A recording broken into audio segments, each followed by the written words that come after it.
2026 T20 বিশ্বকাপের semifinal নাকি কোনো হলিউড থ্রিলার?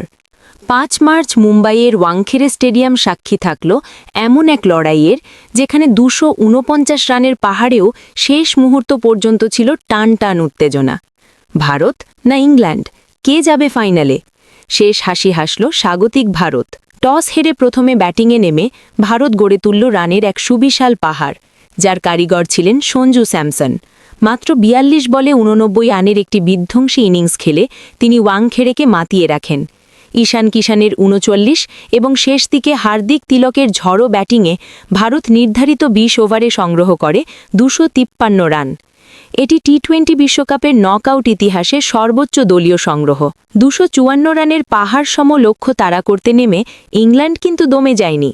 বিশেষ করে 22 বছর বয়সী তরুণ প্রতিভা জেকব বেথেল যা করলেন, তা ক্রিকেট বিশ্ব অনেক দিন মনে রাখবে। মাত্র 45 বলে 100 রান পূর্ণ করে তিনি একাই লড়াই চালিয়ে যান। তার 105 রানের ইনিংস ভারতকে একসময় পরাজয়ের শঙ্কায় ফেলে দিয়েছিল। কিন্তু ভারতের বোলিং ও ফিল্ডিং ইউনিট স্নায়ু ধরে রাখতে জানত।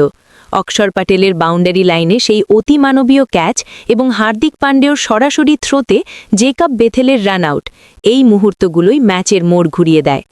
যশপ্রীত বুমরা 18তম ওভারে মাত্র 6 রান দিয়ে ইংল্যান্ডের গতিরোধ করেন।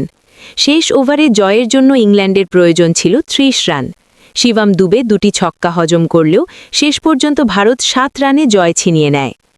ইংল্যান্ডকে হারিয়ে টানা দ্বিতীয়বার ফাইনালে পা রাখল ভারত। আগামী রবিবার আহমেদাবাদের নরেন্দ্র মোদী স্টেডিয়ামে শিরোপার লড়াইয়ে নিউজিল্যান্ডের মুখোমুখি হবে সূর্যকুমার যাদবের দল। ভারত কি পারবে তাদের মুকুট ধরে রাখতে? কমেন্টে আপনার মতামত জানান।